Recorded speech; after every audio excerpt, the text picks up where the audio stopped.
Servus, Glück auf und herzlich willkommen zu einem weiteren Video. Ich beantworte eure Kommentare. Ja, ich beantworte eure Kommentare zu dem Champions League-Spiel in Galatasaray Istanbul. Bevor ich da reingehe, werde ich jetzt ein paar Sätze vorher sagen, damit ich das nicht bei jedem zweiten, dritten Kommentar machen muss. Ich habe die Kommentare noch nicht gelesen, aber ich weiß, ich habe es die letzten Wochen schon gesehen,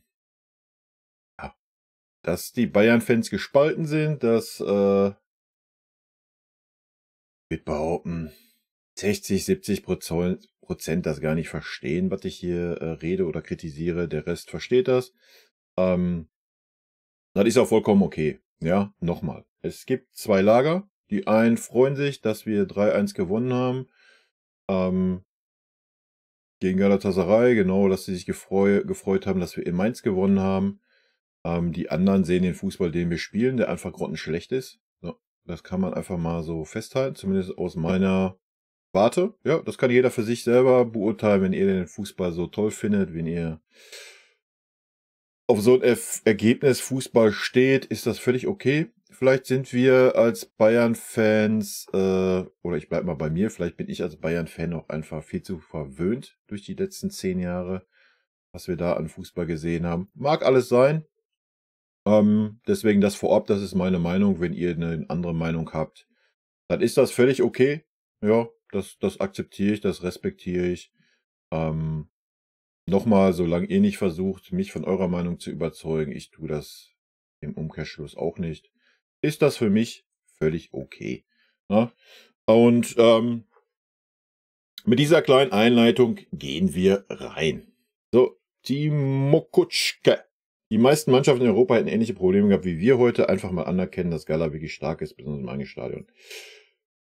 Habe ich sogar in meinem Video gesagt, dass ich das anerkenne und dass Gala auch stark war, die ersten 65 Minuten. Ich habe auch klar gesagt, was mir auf den Sack geht. Es ist auch okay, wenn wir mal einen schlechten Tag haben, schlechtes Spiel haben und in so einem Stadion, wo die Atmosphäre da ist, gegen einen starken Gegner, der gut gespielt hat, wenn man dann da so performt, weil man einen schlechten Tag hat, ist das völlig okay. Dann hat man sich nach dem Spiel da hinzusetzen und hat zu sagen, jo, wir waren heute schlecht, wir haben heute viel Glück gehabt, haben das Spiel gewonnen, damit können wir zufrieden sein, mit dem Rest nicht. Hätte ich da gar kein Problem mit, dass es nicht passiert. Und vielleicht abschließend nehme ich dann den Kommentar hier nochmal dafür auf. Es geht ja nicht um dieses eine Spiel. Ja, es geht um die Entwicklung vom Anfang der Saison bis jetzt. Das war schon gegen Mainz schlecht, hätte Mainz die Tore gemacht, hätten wir das Spiel auch schon nicht gewonnen. Hätte Gala die Tore gemacht, wären wir da wahrscheinlich untergegangen. Allein mit der Welle der Euphorie und der Atmosphäre dann, ja. Und deswegen habe ich das kritisiert, weil das für mich jetzt gerade so ein Kipppunkt ist. Wir können froh sein, dass wir jetzt nicht die super starken Gegner haben, die nächsten Spiele, bis Dortmund kommt.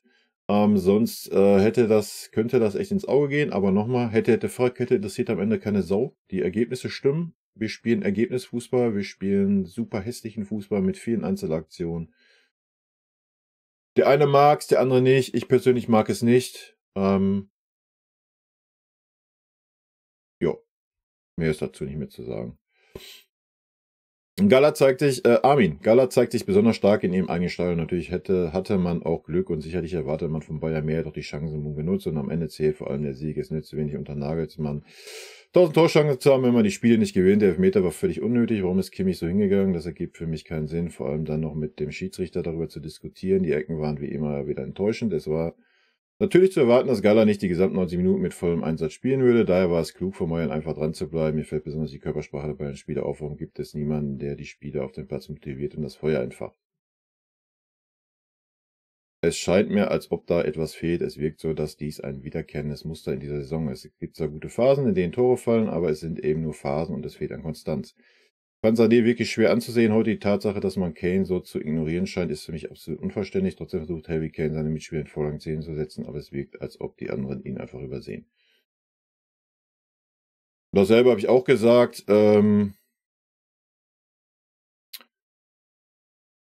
Ja, alles gut. Ich lasse den Kommentar so, wie er da steht. Ja, wie gesagt.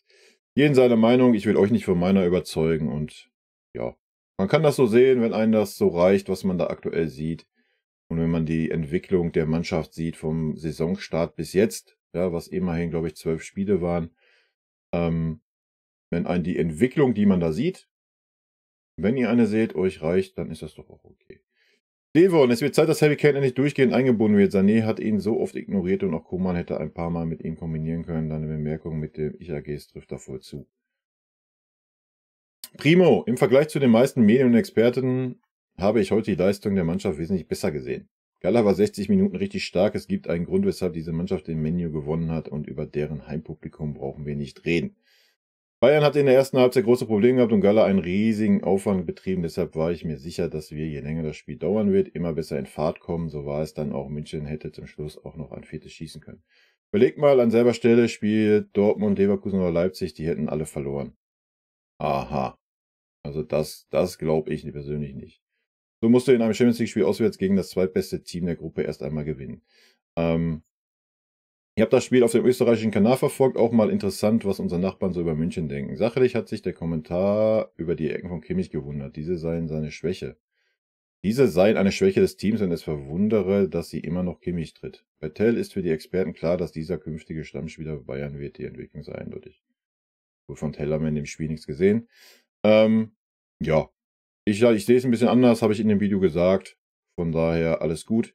Dass da Dortmund, Leverkusen oder Leipzig verloren hätten, glaube ich persönlich nicht, weil allein Leipzig und Leverkusen wahrscheinlich viel, viel besser die Räume genutzt haben, die Gala uns auch in der ersten Halbzeit geboten hat. Und ja, Galatasaray war stark, keine Frage. Hat aber nichts damit zu tun, dass ein Kimmich, dass ein Leimer nicht auf ihren Positionen waren.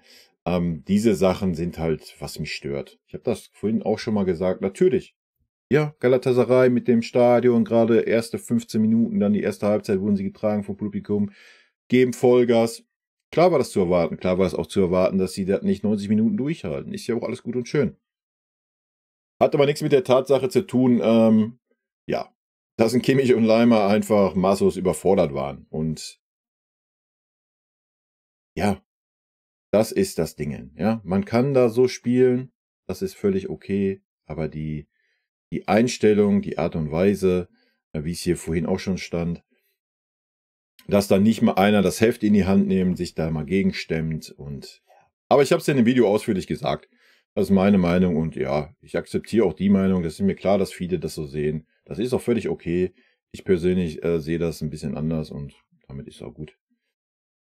Dein Nickname hatte ich gesagt, ne? Primo? Wenn nicht, dann jetzt. Primo. Torben. Nee, doch, Torben. Torben Arik. Ein Dortmunder, aber in der Champions League für alle deutschen Mannschaften. Und ich muss sagen, so schlimm fand ich es gar nicht. Gala hatte viele Halbchancen und Bayern hat einfach in der richtigen Situation seine Klasse gezeigt. Es zeichnet einfach eine gute gegen eine sehr gute Mannschaft aus. Ja, der BVB hat 1:0 gewonnen, nicht 4:0 verloren. Ja, gut, die Diskussion schicke ich mir. Ja. Torben, ich sehe das ein bisschen anders. Aber gut, das ist auch völlig okay. Ich denke, auch als Außenstehender ist man da auch nicht so im Thema drin. Genauso wie ich nicht so im Thema bei Dortmund drin bin. Ich gucke da auch mehr auf die Ergebnisse, als dass ich da genau weiß, wer da gerade welche Form hat oder wer welche Position da genau besetzt und so weiter. Hado, eines der Probleme ist doch, dass keiner unserer Sechser eine Pressing-Situation auflösen kann. Sind beide Sechser einfach zu lahm in gewissen Zonen. Ja, gut. Das wissen wir. Ich weiß auch nicht, warum wir wieder auf gleicher Höhe gespielt haben. Es war vorher in den Spielen, wo wir mit einem klaren Sechser und einem Achter davor gespielt haben, auf jeden Fall besser. Ich weiß nicht, warum wir das gegen Gala wieder umgestellt haben. Auf jeden Fall war das so die erste Halbzeit und das war grausam, weil es war nicht wirklich jemand auf der Position, wo ein Sechser hätte sein sollen. Und ich glaube, das war schon ein großes Problem. Ne? Wie gesagt, wir waren in die eigene Hälfte gedrückt und trotzdem war da ein Raum von 20 Metern, wo nie irgendwie einer war. Wo Gala immer den Ball annehmen konnte. Ganz wild. Aber natürlich hast du da recht. Ein Kimmich, der angelaufen wird, ja, wir haben es ja gesehen, wer den einen Ball da vertändelt hat. Ist grausam anzugucken. Er kann halt nicht mal einfach eine Körpertäuschung machen, sich mal drehen, dann den Raum, der dadurch frei wird, nutzen. Ein Leimer ist da auch nicht dieser Spielertyp für, den haben wir einfach nicht. Und ja, vollkommen richtig. David Moon, Real Madrid lässt den Gegner oft mal machen und mit individueller Klasse schlagen sie eiskalt zu. Finde das auch irgendwie cool und clever, wenn Real heute genau wie Bayern gespielt hätte und 13, dann wäre das alles gut. Ja, wir sind aber nicht Real Madrid, wir sind der FC Bayern München. Olli Engel, Kane wurde gefühlt einmal angespielt und macht ein Tor. Ja, das ist Harry Kane. Deswegen stellt euch mal vor, Harry Kane würde mal ins Spiel eingebunden werden. Luca, ich war sehr sauer nach der ersten Halbzeit. Sané hatte gar keinen Bock. Kimmich verliert Bälle, wo man keine Bälle verlieren darf. In der ersten Halbzeit konnte irgendwie niemand den Ball annehmen, egal ob Sané, Musiala. Was die uns zum Teil für Räume angeboten haben, ist erschreckend. Zum Teil ein Pass und Sané ist zweimal alleine aufs Tor gelaufen. Ja, das habe ich genauso gesehen. Da waren Räume ohne Ende mit unseren schnellen Außen, auch mit dem Musiala. Aber wir haben es ja gar nicht hingekriegt, den Ball mal länger wie 10 Sekunden in den eigenen Reihen zu halten oder mal einfach mal mit 2 Pässen in die Tiefe mal in den Raum reinzugehen. Kamen wir gar nicht zu. Wir haben jeden Ball direkt wieder verloren. Oliver Handelmann. Kimmich heute bewiesen, dass er kein Sechser ist. Ja. Oder wenn, ein schlechter. Wobei man sagen muss, nochmal, er war heute nicht allein auf der 6. Ich weiß nicht, ob das vielleicht ein bisschen zu Problemen geführt hat, aber trotzdem kannst du dir nicht solche haarsträubenden Fehler erlauben. Du kannst da nicht im 16er da diese Grätsche ansetzen, wenn der Mitspieler direkt am Mann ist und du kannst da nicht den Ball sofort händeln. Ja, also das war unterirdisch. Provokativ, ich verstehe auf einer Seite Kritik, aber auf der anderen überhaupt nicht. Hätten wir heute einen Mbappé oder Vini Junior gehabt, dann hätten wir heute 14-0 nach 30 Minuten geführt. Aha. Gala hat uns 5 bis 6 100% Konter geschenkt, aber bei Sané und Koman mangelt es an Entscheidungsfähigkeiten nach dem Motto, wann spiele ich den Ball und wann laufe ich mit dem Ball. Man beachte das 3:1 auf der linken Seite, als Sané nicht mehr auf dem Feld stand. Alles super gespielt, auch wenn Gala müde war. Ja, das Aber ist ein bisschen, oder das auch, macht den Unterschied, ja. Wir haben es ja in der ersten Halbzeit nicht hingekriegt, mal vernünftig die Konter, überhaupt mal den Ball in diese Räume zu spielen. Die Räume waren ja mega da. Ja, da brauchst du kein Mbappé, da brauchst du einfach nur mal einen Spieler, der den Ball da reinspielt. Aber ein Kimmich und ein Leimer waren damit total überfordert, den Ball überhaupt mal in den eigenen Reihen zu halten, wenn sie überhaupt mal an den Ball kamen. Ne? Wenn da kein Ball hinkommt in die Räume, können die Spieler da nicht reinlaufen. Und dann können die Spieler auch nicht entscheiden, ob sie laufen oder ob sie passen. Aber ja, na klar, haben wir Probleme im Kombinationsspiel vorne. Da müssen wir nicht drum herum reden. Und klar fehlt da so die Entscheidung. Und na klar ist ein Harry Kane nicht der Stürmer, der mit dem Speed eines Comans oder Sanés mithalten kann und dann schon wieder vorne im 16er steht. Ich verstehe schon, was du meinst. Du denkst, wenn da ein Stürmer gestanden hätte, der halt mehr Speed hätte. Ich verstehe das Argument schon, aber auch der Stürmer hätte ja erstmal die Bälle kriegen müssen in die Räume. So, das haben wir ja gar nicht hingekriegt in der ersten Halbzeit. Kane, sein größtes Problem ist nicht er, sondern Sané und Coman. Sané bitte sofort im Sommer verkaufen, wenn ein Angebot kommt. Coman würde ich direkt mitverkaufen, wenn der so weitermacht. Und mal abgesehen davon sind Sané und Coman kein guter Einfluss auf Musiala, wie man sieht. Seitdem Sané und Coman alles alleine machen wollen, macht Musiala auch alles alleine. Auf Krampf. Und wir heulen jedes Wochenende rum, dass Kane keine Bälle kriegt. What the fuck, raus mit denen. Kimmich würde ich für 5 Millionen abgeben. Sorry, aber ich kann diesen Typen nicht mehr sehen. Der kann nichts. Wirklich nichts. Sehe ich bei Coman eigentlich nicht so. Ich denke, bei Coman ist das, auch bei Sané wird das so sein. Das ist meine Theorie jetzt, ja, ist wieder Geschwurfel, könnt ihr euch anders interpretieren.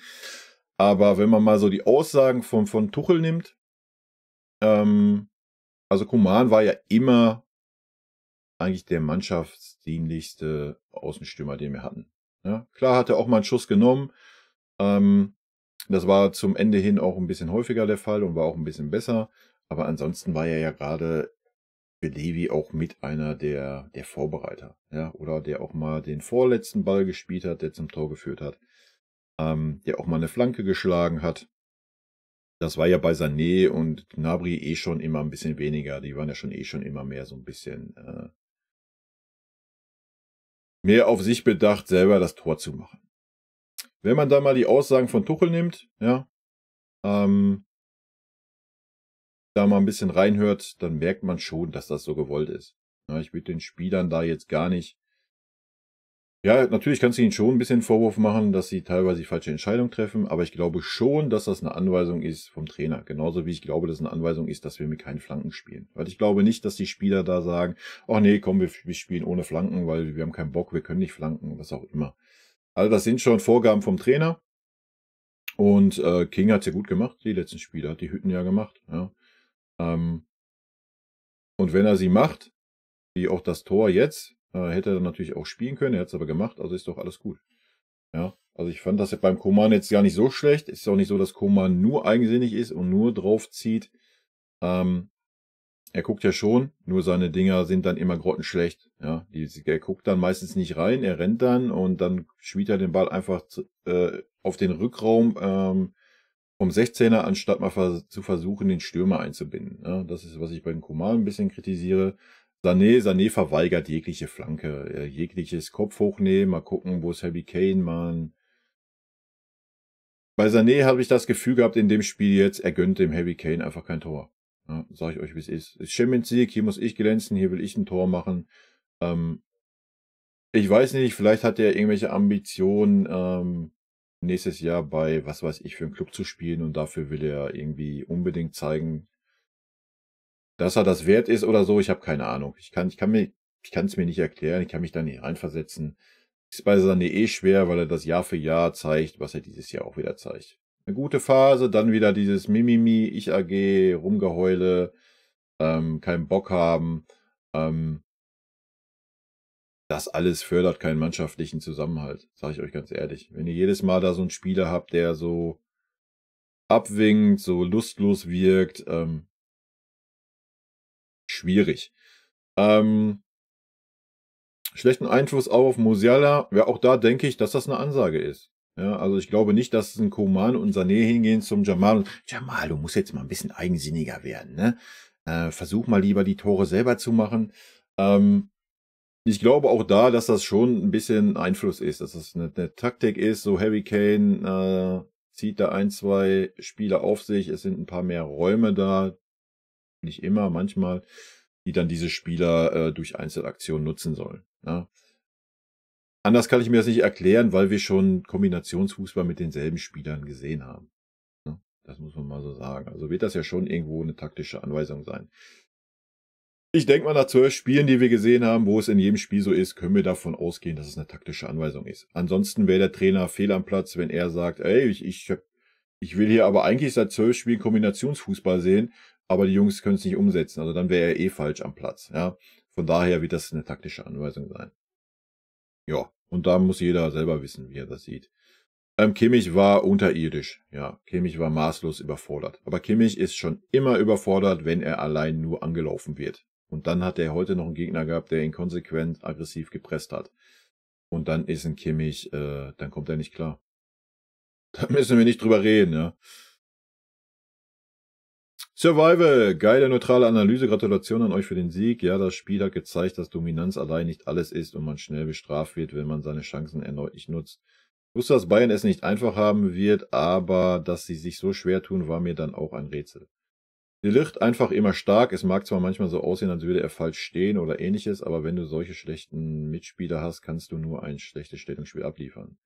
Der Kimmich, Goretzka wird immer zu Unrecht blöd angemacht in den Kommentaren, aber wie Barca schon sagte, wenn du einen Sechser-Kollegen hast, der Stürmer, Verteidiger und Spielmacher à la Iniesta spielen will, kannst du deinen Job nicht machen. Der Licht sah oft auch etwas verwirrt aus bezüglich der Viererkette. Man merkt, dass da ein Abwehrboss wie Neuer fehlt, der für die Verteidiger mitguckt, wo sich Lücken öffnen und dementsprechend die Viererkette navigiert. Die Licht ist noch kein Abwehrboss, dafür ist er noch nicht lange genug da und zu jung, als dass er den Ton in der Mannschaft angeben kann. Aber ich bin mir sicher, dass er das noch wird. Da muss ich mal ganz kurz einhaken. Ich denke schon, dass der Licht ein Abwehrboss sein kann. Dass er noch nicht das Standing in der Mannschaft hat, gebe ich dir recht. Ja, es ist schwierig, so wenn du jetzt ein Jahr da bist, zu sagen, so, Kimmich, halt mal die Klappe. Ich koordiniere das jetzt hier. Ja, ob ein Neuer da ein bisschen mehr Stabilität bringt oder ob ein Neuer sich in der Kabine auch einsetzt dafür, so hier, dass der Licht, der hat das hier hinten zu koordinieren, so, weil Neuer und Müller ist ja immer so ein bisschen der Gegenpol zu unserer anderen Vierer-Connection um Kimmich rum, ja. Mal abwarten. Dennoch freut euch lieber, dass ihr gewonnen habt, als dass ihr euch in den Kommentaren die Köpfe einschlägt wegen eines Spiels. Gratulation, hoffentlich kommen wir gemeinsam durch die Gruppe und sieht sich hoffentlich wieder. Liebe Grüße aus Hannover. Nee, wir schlagen uns nicht die Köpfe, also zumindest ich nicht. Ja. Und nochmal, wenn man nur das Spiel sieht, ist das auch okay, dann kann man das so sehen. Das Problem ist halt einfach, dass wir seit 12 Spielen, seit Anfang der Saison, einfach keinerlei Entwicklung sehen. Ne? Minimal. Und dann war es so wie jetzt, dass ein Jamal auf einmal mal Harry Kane gesehen hat und ihn mal versucht hat anzuspielen und daraus ein Tor entstanden ist. Ja, das ist das Traurige. Wir müssen uns darüber freuen, dass ein Jamal Musiala mal nicht so eigensinnig ist und den Ball selber aufs Tor feuert, sondern mal den Ball auf unseren Stürmer ablegt. Darüber freuen wir uns schon beim FC Bayern. Im letzten Spiel haben wir uns darüber gefreut, dass wir eine Flanke gesehen haben, mit dem Versuch, Harry Kane einzubinden. So, das ist unser großes Problem, was wir aktuell haben. Das sagt schon viel aus eigentlich. Aber ja, ich natürlich verstehe die Argumentation und ja, über den Sieg freuen ist halt schwierig, wenn du die Leistung siehst. Ja, na klar, ja, wir haben 9 Punkte, wir sind durch in der Champions League, denke ich. Da wird nichts mehr passieren. Das ist gut und schön, aber die Entwicklung, die aktuell bei uns fußballerisch stattfindet, ist halt einfach das große Problem und das hat dann gegen Galatasaray halt einfach auf einem Level gemündet, was krass war. Ja, natürlich war Galatasaray, habe ich gesagt, super stark. Das ist auch völlig okay. Das ist auch okay, dass man dann da so performt, wie man performt hat. Aber man muss wenigstens verlangen können, dass die Spieler ihre Räume besetzen, dass die Spieler versuchen, in die Räume zu spielen, die Galatasaray uns angeboten hat. Dass wir eine gewisse Einstellung auf dem Platz haben, dass wir die Zweikämpfe mal annehmen. Alles das war ja nicht gegeben in der ersten Halbzeit. Und das muss man dann auch mal kritisieren dürfen. Jonas, Sané im absoluten Größenwahnmodus, einfach nur unverschämt und traurig. Eigentlich muss Tuchel einem leid tun mit diesen Prinzessinnen. Naja, Tuchel müsste mal ein Zeichen setzen und hätte ihn mal zur Halbzeit auswechseln sollen. So. Aber das macht er wieder nicht, weil er dann weiß, dass Sané dann wieder Mimimi ist und die nächsten 2 Monate wieder keinerlei Leistung bringt. Deswegen lässt er ihn auf dem Platz, in der Hoffnung, dass er die Kurve kriegt in den nächsten 1, 2 Spielen. Ja, ich bin sehr gespannt, ob das so kommen wird. Ist natürlich immer, oder was dann auch schon letztes Jahr das Problem war, ist dann immer ein sehr starkes Zeichen für alle die Offensiven, die draußen sitzen. Ne? Also ich denke, so Müller wird sich auch gefragt haben, was ist hier los, Alter? Da ist ein Sané auf dem Platz, der keinen Bock hat, der unterirdisch spielt und ich stehe hier an der Seitenlinie und laufe mich warm. Ja? Vom Tell mal ganz zu schweigen, aber der ist noch jünger, der sieht das vielleicht noch ein bisschen anders. Ist halt schwierig in meinen Augen. Man macht sich damit auch wieder, ja, wieder Kisten auf, die nicht sein müssen. Ja, es ist ja okay. Sané war mega stark die ersten Spiele, ist doch super. Ja, wenn er dann jetzt eine schlechte Phase gerade hat, ja, ist doch okay. Dann kann man ihn doch auch mal rausnehmen zur Halbzeit und einfach mal einen Müller bringen. Ja? Oder einen Tell. So, ist doch alles gut. Spricht doch nichts dagegen. Und dann kannst du ihm im nächsten Spiel ja wieder bringen von Anfang an, wenn er im Training gut performt. Und dann sehen wir wieder. Kriegt das wieder nicht geschissen, geht er wieder raus zur Halbzeit. Punkt. Ja, fertig. Und dann lässt man ihn halt mal ein Spiel draußen. Aber ihn jetzt durchzuziehen, ich meine, es war schon gegen Mainz eine Tendenz in die falsche Richtung und jetzt gegen Galatasaray war es einfach unverschämt, was er gezeigt hat. So. Und ich garantiere euch, er wird im nächsten Spiel wieder in der Startelf stehen. Barack Joe, FC Bayern, du strahlendes Licht des Fußballspiels. Wie ein Phönix erhebst du dich über alle Ziele mit Anmut und Stärke, wie es nur wenige Vermögen herrscht, eher über das Spielfeld wie König, über ihr Königreich.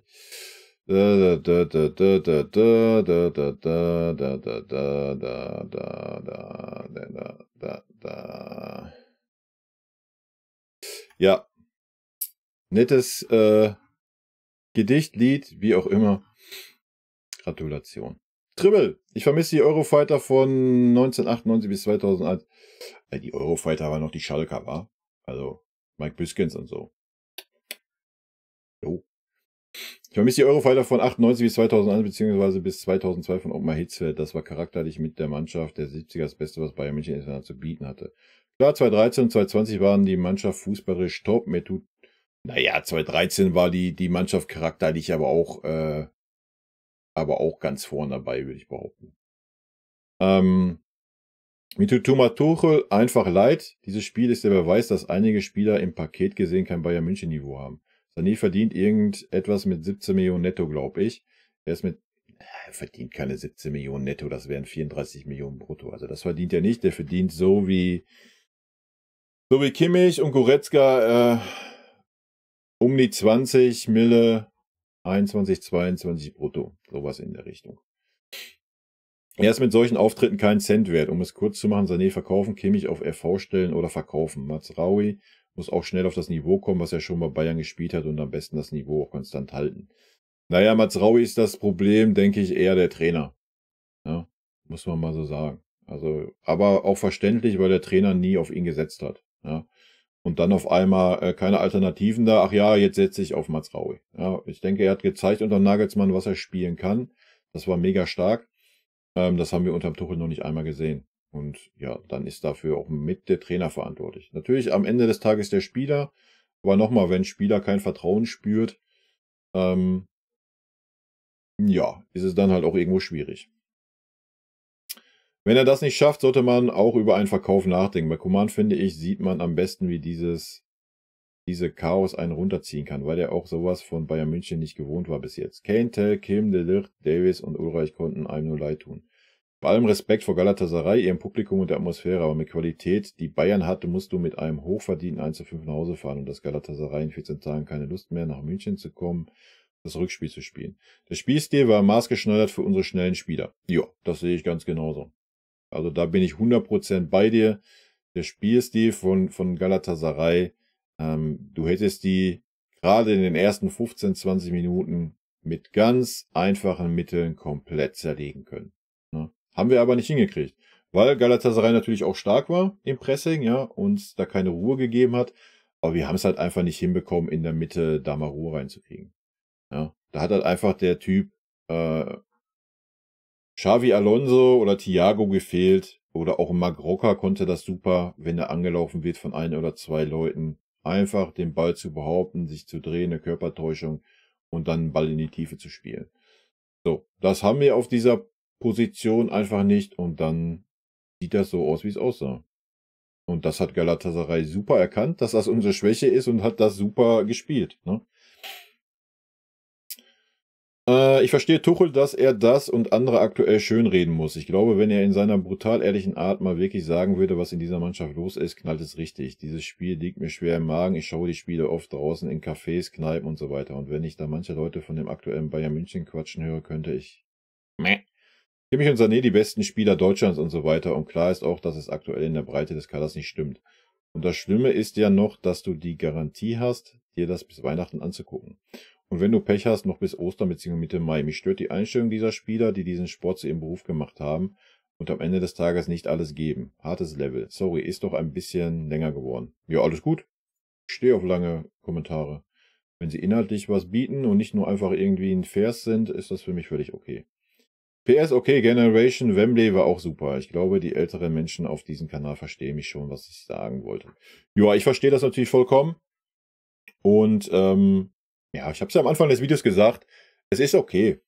Ja, wenn man Fußball schaut des Ergebnisses wegen, gibt es bei uns nichts zu kritisieren. Ja. Und nochmal, vielleicht sind wir einfach auch verwöhnt die letzten Jahre oder auch die letzten Generationen an Mannschaften, die wir so hatten. Das muss man auch klar sagen. Und dass man jetzt so die Mannschaft um Kimmich herum versucht hat zu bauen, ist dann auch der Vereinsspitze geschuldet. Ja. Und wenn ich jetzt höre, dass es jetzt schon wieder um Vertragsverlängerungen geht und ja, denke ich, werden wir uns das Gegurke noch ein bisschen länger als nur bis Mai angucken können.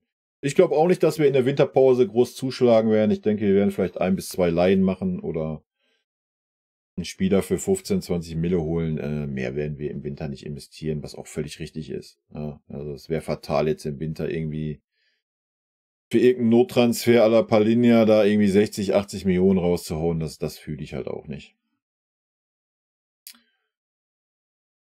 Ja, User. Den Rest bin da zu 100% bei dir. Ulle und der Schiri, beste Leute auf dem Platz und Hut ab vor Gala. Unglaublich schnell und richtig Druck gemacht. Sané kommt mir vor wie Tim Thaler, der sein Lachen verkauft hat. Wenn ich da an seinen Vater Sammy denke, der hat immer gelacht, voll positiver Typ gewesen. Ja, Sané ist halt einfach diese Art Typ, was ja irgendwo auch okay ist. Man ist, wie man ist. Ich bin auch, wie ich bin. Ja, ich setze mich halt hier hin und sagt das, was mir auf den Sack geht, auch nach einem 3:1 Sieg in der Champions League, wo wir mit 9 Punkten und 37 in Folge nicht verlorenen Gruppenspielen dastehen, ist das okay, ja. aber dann passt es vielleicht einfach nicht. Oder dann muss man ihm halt einfach, wenn er diese Phasen hat, dann halt runternehmen. Ja, weil das schadet mehr der Mannschaft, als dass es nutzt. Also ich als Mitspieler hätte da auch keinen Bock, wenn ich da jedes Mal so einen Stinkstiefel auf dem Feld dann sehen würde. Deswegen habe ich ja gesagt, Riesenlob von meiner Seite an Harry Kane, dass er ihn trotzdem immer wieder angespielt hat. Also ich hätte das nicht getan. Ich hätte ihn mal gefragt, was mit ihm nicht stimmt. Also von daher, ja. Aber da auch jeden seine Meinung, ne? Samando, tja, das mit Sané ist eine Sache, der ich mir von Anfang an bewusst war. Der ist einfach kein Teamspieler und wird maßlos überschätzt. Sobald es eng wird, siehe heute, lässt er den Kopf hängen und verliert sofort die Lust. Der und auch Gnabry, beide eine komplette Söldnermentalität. Warte. Und dass wir nur mit einem richtigen Sechser gut spielen, haben die letzten Jahre immer gezeigt. Ein Thiago oder Martinez waren das letzte Puzzleteil für eine unaufhaltsame Mannschaft. Kimmich und Goretzka sind jetzt in der zweiten Saison die Leader im Mittelfeld und haben aber immer noch keine entscheidende Leistung erbracht. Das Konzept sollte man auch in Frage stellen. Im Großen ist das keine homogene Einheit und das wird sie auch nicht werden. Bei Spielern wie Sané oder Gnabry. Ein Kane hätte mittlerweile schon ein paar Tore mehr haben können, aber das wird wohl vorerst so bleiben. Die Champions League gewinnen wir jetzt ein paar Jahre nicht mehr, da würde ich alles drauf wetten, was ich besitze. Ich bin da zu 100% bei dir. Habe ich ja auch schon in meiner Saisonanalyse von der letzten Saison gesagt, was du hier sagst mit Gnabry, Sané und auch Kimmich und Goretzka. Aber auch, dass wir das uns die nächsten Jahre weiter reinziehen müssen. Ja. Und dass wir die Champions League nicht gewinnen, ja, gehe ich auch von aus. Jeder, der sich hier hinstellt und erzählt, ich habe es ja im Video auch gesagt, der sich jetzt da hinstellt und erzählt, ja, wir haben scheiße gespielt, genau so gewinnst du dann die Champions League, ne? Genau so. Nee. Ja, du hast nicht in jedem Spiel so viel Glück, wie wir es jetzt gegen Galatasaray hatten. Ja, du hast nicht, nein. Also ich fühle das auch nicht. Da müsste ja echt der Fußballgott aber alle Augen auf dich haben. Also ich sehe das ähnlich, habe ich auch schon vor der Saison gesagt, dass wir mit der Champions League, mit dem Champions League Ausgang sehr wahrscheinlich nichts zu tun haben. Es sei denn, wir würden im Winter ein bisschen was in die Hand nehmen und es würden die richtigen Leute kommen und die richtigen Leute würden sich schnell einfinden. Aber selbst dann hast du trotzdem immer noch die Problematik Kimmich, Goretzka und so weiter. Die würden ja nicht geräuschlos sagen, ja, alles klar, jetzt sind neue da, ich setze mich auf die Bank. Ja, also das klappt ja nicht. Und der Vorstand oder die Vereinsspitze würde auch niemals so agieren, um einen Kimmich oder einen Goretzka da irgendwie in diese Lage zu bringen. Ja, genau das ist ja das Problem. Ja, und deswegen haben wir ja auch keine Spieler verpflichtet.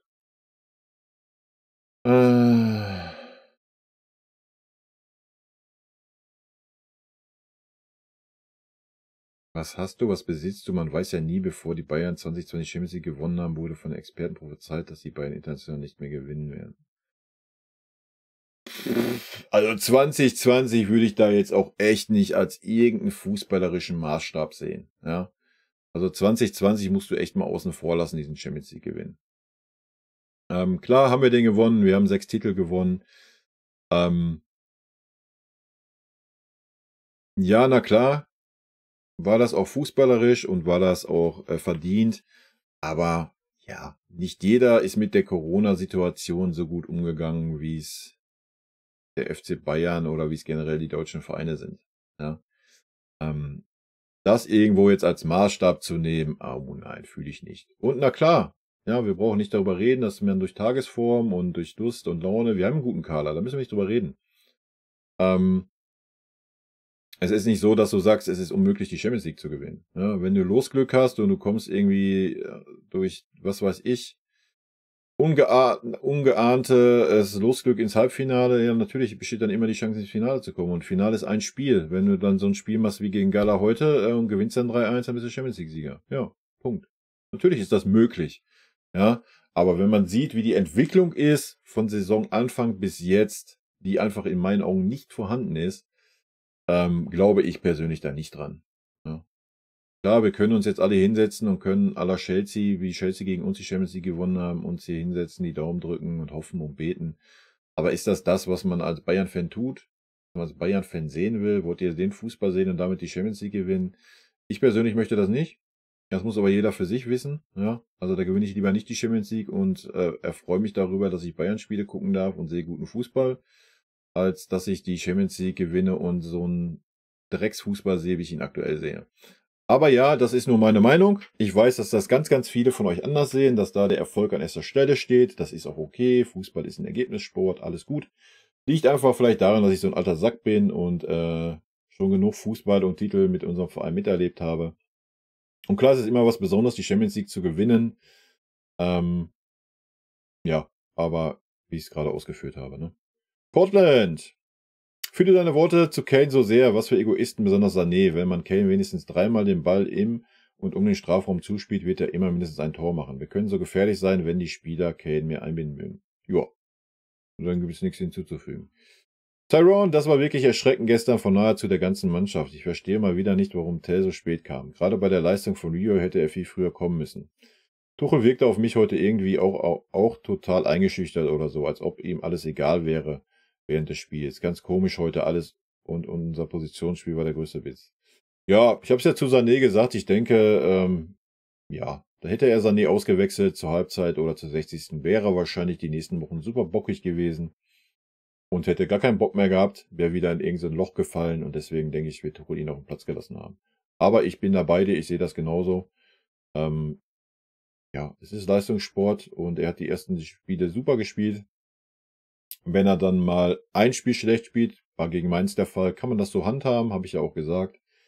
Wenn er dann aber im zweiten Spiel nochmal schlechter ist wie in dem Spiel vorher und die Einstellung oder das Gefühl vermittelt, dass er keinen Bock hat, dann musst du ihn auswechseln, Alter. Was ist das für ein Zeichen an die Mannschaft? Ne? So, das Zeichen an die Mannschaft ist, ja, Lieber spielt immer, auch wenn er keinen Bock hat, ist egal. Geht nicht. Ja. Gerard Berger, ich kann sowas nicht nachvollziehen. Wie kann man erschreckend sein und trotzdem bei Gala 3:1 gewinnen? Hört auf zu träumen, dass man in der Champions League einen Gegner gerade so mit 7:0 wegballert. Wer redet denn davon, Alter? Gerhard Berger, Alter, jetzt mal ganz ehrlich, wer redet denn davon, dass man Galatasaray 7:0 wegballern muss oder sonst was? Hast du das Spiel gesehen oder was? Was ist denn los mit dir? Junge, wir waren ja sonst oft so auf einer Schiene, aber was du gerade schreibst, ist ja in meinen Augen völlig gaga. Ja, gut, deine Meinung, meine Meinung, aber dann hast du mein Video nicht verstanden. Ne? Es geht nicht darum, Gala 7:0 wegzuballern, es geht nicht darum, 3:1 zu gewinnen, es geht nicht darum, ging nie um das Ergebnis. Es geht um die Art und Weise, wie wir Fußball spielen. So, das ist der einzige Kritikpunkt. Wir haben gewonnen, so am Ende, ja, in 2 Wochen interessiert das keine Sau mehr, wie wir gewonnen haben, außer mich. So, mich persönlich interessiert das, deswegen hab ich das so kommuniziert, wie ich es kommuniziert habe. Aber es geht doch nicht darum, dass man den Gegner 7:0 wegballert. Ja? Oder dass man jedes Spiel ein super Spiel machen muss und super dominant ist und spielerisch überzeugt. Darum geht's auch gar nicht. Es geht darum, dass wir das seit 12 Spielen nicht tun. Wir spielen seit 12 Spielen Scheißfußball. Darum geht es. Und es ist keinerlei Entwicklung zu sehen. So, das ist der Punkt. Und das hat jetzt in dem Spiel gegen Galatasaray halt auf dem Maximum gemündet. Ja? So, das ist der Punkt, den ich gemacht habe. Und nicht, man muss da 7:0 gewinnen oder man muss da überhaupt gewinnen oder sonst was. Nein, darum ging es gar nicht. Da hast du mich falsch verstanden. Oder wenn das auf den Kommentar bezogen ist, hast du auch den Kommentar falsch verstanden. Portland, fühle deine Worte zu Kane. Achso, hatten wir. Tyrone. Ne? Da waren wir noch gerade, ne, oder? Guck mal, ich spring schon, weil ich mich aufrege. 0:30. Als Bayern-Fan muss ich sagen, dass ich echt geschockt war. Ich dachte eine Zeit lang, dass Kimmich nicht wusste, wohin mit ihm. Wir können echt sagen, dass wir das Glück hatten, dass Gala die Chancen nicht genutzt hat. Bis zur 65 Minute hätte City mit diesen Chancen schon 3:1 geführt und der Sack wäre zu. Muss eine Änderung kommen, so geht das nicht weiter. Ja gut, diese Vergleiche fühle ich immer nicht, habe ich ja schon öfters gesagt. Ansonsten stimme ich dir zu. Perfekte Analyse, Gruß aus Metzing. Gruß zurück, Kommentar. Wenn ich noch einmal Kane auf Mittelfeldhöhe einen 2-Meter-Pass auf Kimmich spielen sehe, der ihn wiederum querspielt, ist ein Loch in meinem Fernseher. Heute gefühlt Sanés erste Flanke in Kanes Bayern-Karriere gesehen. Meiner Meinung ist Kane nicht on fire, sondern die Elfmeter retten seine Torstatistik. Ja, ist deine Meinung, ich sehe das anders. Casa, eigentlich fand ich es gar nicht so schlecht, dass die Bayern so tief stehen mussten, weil Galatasaray starkes Pressing spielte. Auf jeden Fall war es mal Was anderes und definitiv aufregender als das langweilige Ballbesitzgeschiebe. Selten habe ich die Bayern so schwach in den Zweikämpfen gesehen. Auch Kimmich war 60 Minuten lang eher ein Gefahrenherd, anstatt nach hinten abzusichern. Ole und De Ligt die stärksten auf dem Platz, anders wäre es vermutlich böse nach hinten losgegangen. Sané war wieder ganz der Alte, keine Arbeit nach hinten, kläglich vor dem Tor und blind auf beiden Augen für seine Mitspieler. Mittlerweile kann ich es mir nicht mehr anders erklären, als dass er Kane absichtlich ignoriert. Wenn er im Alleingang ein Spiel entscheidet, kann man schwierig meckern, aber so ist er einfach ein Nachteil für die Mannschaft. Dass der 90 Minuten auf dem Platz stehen durfte, ist mir ein absolutes Rätsel. Hauptsache Kretzig bekommt wieder keine Einsatzminuten, obwohl der sich komplett für die Mannschaft zerreißt. Am Ende, falls das tatsächlich der Spielplan war, ging die Taktik auf, dass Gala keine 90 Minuten so Gas geben konnte. Aber dass sie nach 70 Minuten schlagartig offline waren, hatte mich dann doch überrascht. Und auch das gesamte Stadion war nach dem 1:2 plötzlich tot. Ja, das habe ich ja auch gesagt, ne? Finde ich sehr interessant, wie es sich anfühlt, wenn die eigene Mannschaft gewinnt, obwohl man 60 Minuten so klar unterlegen war. Habe ich in fast 50 Jahren tatsächlich von den Bayern noch nie gesehen. Ja, mir ging das ziemlich ähnlich. Habe ich ja, glaube ich, in dem Video oder in der Pressekonferenz habe ich es auf jeden Fall auch angesprochen. Sah ich auch ähnlich. Hat mich auch überrascht. Ich glaube auch, dass dann vielleicht noch was gegangen wäre für Galatasaray, ja. Da hätte das Stadion noch mal richtig Feuer geben müssen.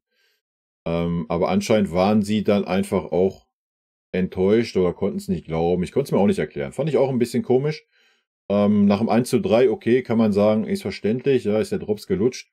Aber nach einem 1:2 mit dieser Atmosphäre, die das Stadion entfachen kann, hätte man definitiv nochmal Vollgas geben müssen. Ja. Ansonsten, Sané und so stimme ich dir auf jeden Fall zu. Dass Bayern so tief steht, nein, fühle ich persönlich nicht. Klar, war es mal was anderes zu sehen, aber erstmal Fakt 1, wir können das nicht. Wir können es ja noch nicht mal, wenn wir 2:0 führen oder sowas, den Ball in den eigenen Reihen halten, geschweige dann so tief zu stehen. Das kriegen wir nicht hin. Da sind wir, wie auch, ja, guckt euch die Mitte im Mittelfeld an. Wir haben Kimmich gesehen und Leimer. Es ist unmöglich. Das geht halt einfach nicht. Ist nicht unsere Spielweise. Der andere Punkt, habe ich auch schon gesagt, jetzt in den 12 Spielen. Es kann nicht sein, dass wir als FC Bayern uns immer zu 100% am Gegner orientieren. Ja. Wir müssen doch mal eine eigene Spielidee haben. Also jetzt nichts gegen die Gegner, Gala und so, super stark, brauchen wir gar nicht drüber reden, aber auch die anderen Spiele alle. Ja, wir haben keine eigene Spielphilosophie, die wir durchsetzen wollen. Wir orientieren uns zu 100%, wie spielt der Gegner, wie spielen wir dagegen, um das auszuhebeln. Daran orientieren wir uns. Und das ist das große Problem, was ich aktuell sehe. Ja. Wir sind der FC Bayern, du musst mal eine Spielphilosophie auf den Platz kriegen, die du hast und die du versuchst durchzusetzen. Na klar, kannst du das immer ein bisschen an den Gegner dann anpassen, völlig logisch, aber sich 100% am Gegner orientieren, ja, wir sind nicht der VfL Bochum, Alter, ja, oder der SC Freiburg. Wir sind der FC Bayern München und der muss eine eigene Spielidee haben und die muss er durchsetzen. Gegen 90% der Gegner, gegen die er spielt. So.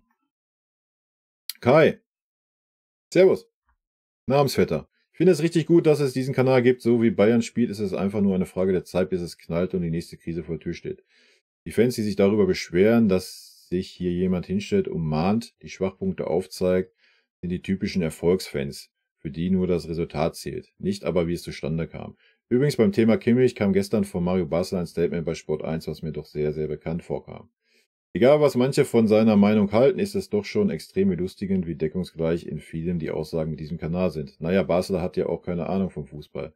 Ist nicht die eigene Sicht, wenn es nicht in die eigene Sicht passt. Ja, passt doch, ich habe da auch keine Ahnung vom Fußball. Kann ich mich also mit Mario mal connecten? Nee, das habe ich ja schon gesagt. Ne? Also ich verstehe das ja auch. Ne? Also erstmal, wenn man, keine Ahnung, ich will dir keinem was unterstellen, ich weiß das natürlich nicht. Aber wenn man jetzt irgendwie so ein Fußballfan ist, der so ein bisschen halbherzig das Spiel schaut, noch nebenbei mit seiner Freundin rummacht oder sonst was, sieht dann, oh ja, super, wir haben 3:1 gewonnen. Ist doch alles gut und schön. Und wir haben seit Saisonbeginn nur 2 Unentschieden gespielt, sonst alles gewonnen. Ist doch super. Ne? Ist doch völlig legitim.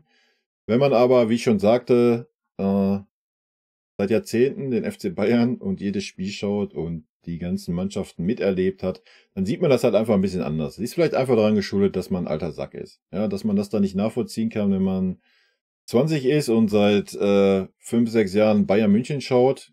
Ja, Gut, auch da müsste man das nachvollziehen können, weil gerade die letzten 1,5 Jahren war es wirklich schlecht, im Gegensatz zu den Jahren davor. Aber auch die Jahre davor waren ja teilweise schon schwierig. Ne? Nach der Generation 2013, ja, war es teilweise halt schon schwierig, nachdem die dann alle so gegangen wurden oder abgedankt haben.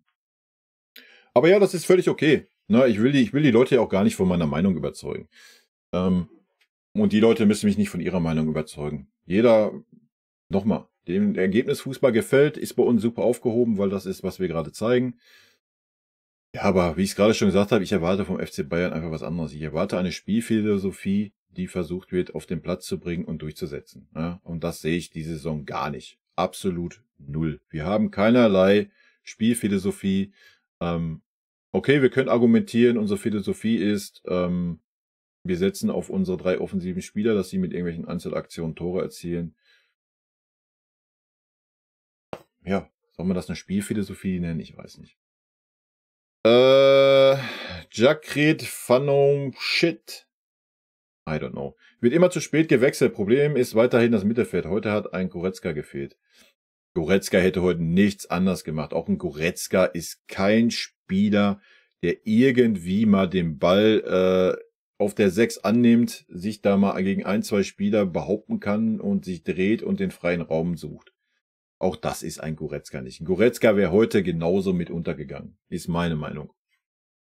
Das hätte nichts geändert. Er ist auch nicht dieser Spielertyp. Ja, Goretzka ist ein Spielertyp. Klar, wenn er den Raum hat, aber dann hätte ein Goretzka erstmal den Ball von einem Kimmich, der unter Druck gesetzt wird, kriegen müssen. Wenn Goretzka dann den Raum gehabt hätte, den Gala uns gegeben hat, ja, dann wäre hätte Goretzka ein Faktor werden können, aber der Ball wäre gar nicht erst zu ihm gekommen. Ja, weil der Ball ist ja auch nicht einmal in irgendwelche gefährlichen Sachen reingekommen in der ersten Halbzeit. Also das glaube ich nicht, dass es viel anders ausgesehen hätte. Aber weiß man natürlich nicht, ne? Hätte, Fahrradkette. Die Licht hat mir gut gefallen. Kane hat ein Tor, ein Assist, aber wird zu wenig angespielt seit Wochen. Komisch, dass man das System, keine Ironie gemeint, nicht mehr an ihn anpasst. Ja, welches System? Ich sehe bei uns kein System. Nodo sah aus wie eine Mannschaft, die man gestern zusammengestellt hätte und die heute das erste Mal zusammenspielen. Ja, perfekt. Hätte ich auch drauf kommen müssen auf so einen Satz. Erinnere mich ein bisschen an Real Madrid, die spielen auch oft einen Grottenfußball, aber gewinnen am Ende durch starke Einzelaktionen. Ja, das ist ja auch unser Fußball. Ist ja nichts anderes. Also wir spielen ja ähnlich. Das heißt ähnlich, wir spielen im Moment nur so. Wenn wir Spiele gewinnen, dann durch Einzelaktionen. Ein Bürger, mir geht es um die Spiele im Viertelfinale oder Halbfinale, aber vielleicht findet Tuchel noch die Stabilität in diesen Spielen. Ja, mir geht's darum nicht, habe ich gerade schon gesagt. Mir geht's darum, wenn schon keinen guten Fußball zu sehen, ja, der eigentlich mit dieser Mannschaft gezeigt werden müsste, da möchte ich doch wenigstens eine Philosophie sehen, die wir auf den Platz bringen. Die sehe ich halt leider auch nicht. Galatasaray hat 65 Minuten den Fußball gespielt, den wir seit ca. 9 Monaten nicht mehr auf den Platz bekommen. Joa. Aber das ist natürlich jetzt auch eine Trainersache. Wir werden den Fußball unter Tuchel auch nicht sehen. Fania Sané hätte ich direkt nach der gelben Karte runtergenommen. Da hat man schon gemerkt, dass er keinen Bock auf irgendwas hat. Ja. Ich würde hier schon fast von Leistungsverweigerung sprechen. Musiala im Vergleich zum Rest würde ich schon bei einer 2 sehen. Mit Abstand unser bester Mann heute. Joa. Mango. Bei Sané gebe ich dir 100% recht. Ich wollte nur kotzen. Echt. Wie so ein bockiges Kind ist er auf diesem Platz herumgeständert und hat seine Lustlosigkeit offen zur Schau gestellt. Er hat wenig gearbeitet, ist wenig gerannt, keinen Willen, keine Leidenschaft, nichts. Den hätte ich nach 10 Minuten ausgewechselt und direkt in einen Liga gesetzt. Ja, es wäre auf jeden Fall ein Statement gewesen, ihn auf jeden Fall zur Halbzeit rauszunehmen. Warum das nicht getan wurde, habe ich jetzt schon mehrfach gesagt. Das kann auch eigentlich nur der einzigste Grund sein, weil wir haben genug Alternativen gehabt. Na, du hast einen Müller, du hast einen Tell, du hast einen Schuppo. Du hättest sogar einen Kretzig da vorne. Ja, schade. Chris Obersteiner, Galatasaray war echt stark, ein Unentschieden wäre hier echt fair gewesen, aber Fußball hat seine eigenen Regeln. Auffällig schlecht war in meinen Augen Kimmich, der hat mindestens 3-mal Pässe direkt zum Gegner gespielt. Ich denke, Galatasaray hat gute Karten, das als zweites aus der Gruppe zu gehen. Mal schauen, wie die anderen Spiele laufen. Ja, ich denke auch, dass Galatasaray da gute Chancen hat. Die spielen ja gegen Manchester auch noch zu Hause, also denke ich schon, dass sie da auch gute Chancen haben. Allerdings, vielleicht ist Manchester dann ein bisschen schlauer und nutzt die Räume, die Galatasaray halt auch anbietet. Ja, aber nicht nur Kimmich. war auffällig schlecht. Ja, ein Leimer war ganz genauso schlecht. Patrick Hanke, hast schon recht, aber wie oft haben wir saustark gespielt und wurden dafür nicht belohnt. Jetzt ist es mal anders. In dieser Saison habe ich das leider noch nicht gesehen. Ansonsten stimme ich dir natürlich zu. Ja, ich habe es ja auch selber angeführt gehabt. Wir haben, ich weiß nicht, war es vorletzte, vor 2 Jahren oder was, wo wir zu Hause gegen Frankfurt an die 30 Torschüsse hatten und Frankfurt hat 1-0 gewonnen. Vollkommen richtig. Wie gesagt, betrachtet man nur dieses eine Spiel, stimme ich dir da voll zu. Aber ich betrachte die Entwicklung in dieser Saison und dann ist das schwierig. Ein Bürger ohne Kane wäre Tuchel schon geflogen. Ich dachte früher, er wäre ein harter Hund wie Guardiola. Ja, ich habe vom Tuchel auch mehr erwartet, bin ich ganz ehrlich. Aber der hat mich letzte Saison eigentlich enttäuscht, diese Saison gar nicht so.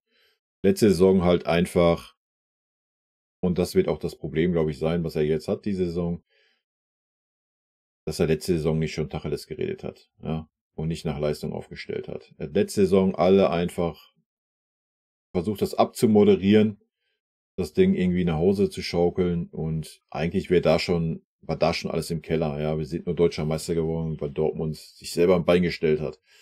Da hat Tuchel das schon verspielt in meinen Augen, ja. Und jetzt sehen wir die Konsequenzen daraus. Ist halt schwierig. Raket, ich vermisse das Bayern München unter Flick. Was haben die schönen Fußball gespielt? Einfach ein Traum und er wäre auch zu haben. Ja, Problem ist, dass Flick, ich glaube schon, dass wir besseren Fußball sehen würden unter Hansi, auch jetzt beim FC Bayern, ja. Aber ein Hansi ist natürlich jetzt auch keiner, der irgendwie eine Mannschaft entwickelt. Ja, wäre das Problem, was ich so sehe.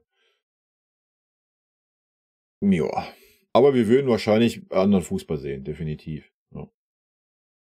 Fabienne, Gala ist zu Hause bärenstark und auch keine Laufkundschaft. Da 3:1 zu gewinnen und wenn du am Ende dann Titel holst, fragte keiner mehr, wie gut gespielt hast. Ich fand die Tore gut rausgespielt. Stimme ich dir zu, habe ich schon mehrfach sowas zu gesagt hier, muss ich nochmal wiederholen. FC Bayern Fan Forever verdient der Sieg von uns, weil wir unsere Chancen gegenseitig genutzt haben. Klar, wir waren nicht schlecht, aber da haben unsere Chancen haben wir genutzt und am Ende zählt das Ergebnis. Aber ist nur meine Meinung, wir haben kein gutes Spiel gemacht, aber die Chancen genutzt. Ja, sehe ich komplett anders. Der Sieg war auf jeden Fall nicht verdient. Aber ja, wie es Brix im Kopf schreibt, jeder hat andere. Habe ich ja auch, ich wiederhole mich ja nur, ich habe es oft genug jetzt ausgeführt hier. Jeder sieht das so, der eine sieht das anhand des Ergebnisses, der andere anhand des Fußballs und gut ist. Steve King in so einem Spiel, wo man in den ersten Minuten in so einem Spiel, wo man in den ersten Minuten ansieht und spürt, dass das Spiel eine harte Nummer wird und wo alle Spieler für den Zweikampf gebraucht werden, schießt Sané wie ein trotziges Kind nach dem Abseitspfiff in der 14. Minute den Ball weg und bekommt dafür die gelbe Karte. Danach machte er nichts mehr nach hinten. Ein Schelm, wer Böses denkt. Wie Tuchel in der Halbzeit nicht reagieren konnte, ist für mich nicht nachvollziehbar. Hätte Tell sofort für Sané eingetauscht, aber das Ergebnis gibt Tuchel halt recht. Ja, das Ergebnis gibt ihm natürlich recht, aber ich denke, es gibt ihm nicht recht, Leroy auf den Platz zu lassen. Weil Leroy hat für das Ergebnis nicht wirklich was beigesteuert. Und ja, Leroy hat den Ball weggeschlagen, weil Kimmich den Ball zu spät gespielt hat und Leroy schon über der Mittellinie war, bevor der Ball gespielt wurde. Das hat er sich darüber aufgeregt. Da hat eine Aktion gereicht, dass er keinen Bock mehr auf dieses Spiel hat. So. Und wenn dem so ist, dann musst du als Trainer das auch sehen, was er auch gesehen haben wird. Und dann musst du halt mal Konsequenzen ziehen. Und wenn du das nicht tust, ist das, wie ich gerade schon mehrfach gesagt habe, in meinen Augen ein fatales Zeichen an die Mannschaft und an die Spieler, die draußen sitzen. Pico! Barbaros, hab noch nie Bayern so gesehen in den Jahren. Galatasaray hat quasi bis 65 Minuten Bayern zerlegt. Ja, bin ich bei dir. Locker 4:1 wäre für Galatasaray. Das ist halt Fußball. Bayern clever gespielt. Zum Schluss waren eiskalt vom Tor. Galatasaray war auch sehr müde. Normal konnte dieses Tempo nicht halten bis 90 Minuten. Glückwunsch, Bayern, würde ich sagen. Ja, natürlich konnte Galatasaray das Tempo nicht 90 Minuten halten, beziehungsweise Galatasaray hatte dann auch früh gewechselt, versucht nochmal Impulse zu setzen, aber die Spieler, die eingewechselt wurden, konnten nicht mehr diesen Impact geben. Ne? Ja. Und ja, man kann das natürlich so sehen, dass Bayern das clever gemacht hat. Aber ich glaube nicht, dass das clever war. Das war einfach Glück, dass man, wie du schreibst, in den ersten 65 Minuten nicht hoch in Rückstand war. So, davon clever zu reden, fühle ich persönlich jetzt nicht. Aber nur meine Meinung. Antoni. Hätte Bayern clever gespielt, hätten sie Gala in der ersten Halbzeit zerlegt. Ganz genau. Dieser Okay-Fußball muss Bayern in die Hände spielen. War leider peinlich. Habe mich für die erste Halbzeit echt geschämt. Dem stimme ich zu. Also normal musst du die Qualität haben. Gala, wie gesagt, die waren angestachelt, heiß, haben gebrannt, haben Zweikämpfe, sind angerannt, wie bekloppt. Die haben uns aber so viele Räume gegeben, ne, die wir mit unseren Spielern so schön hätten wir spielen können. Aber ja, unser Mittelfeld, unser zentrales Mittelfeld, was da die Bälle hätte hinspielen müssen, war maßlos überfordert. Ja, und da hat Galatasaray uns den Zahn gezogen. Und das völlig zu Recht.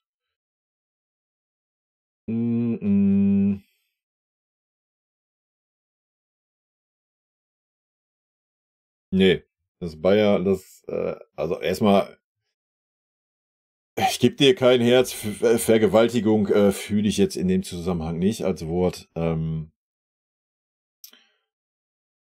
Dass du 70 Minuten dachtest, dass Gala Bayern wäre, kann ich dir auch nicht zustimmen, weil Bayern diesen Fußball die Saison leider nicht spielt.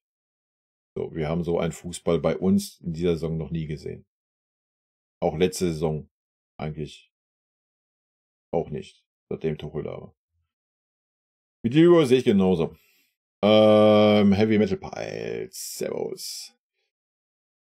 Imina My Stream.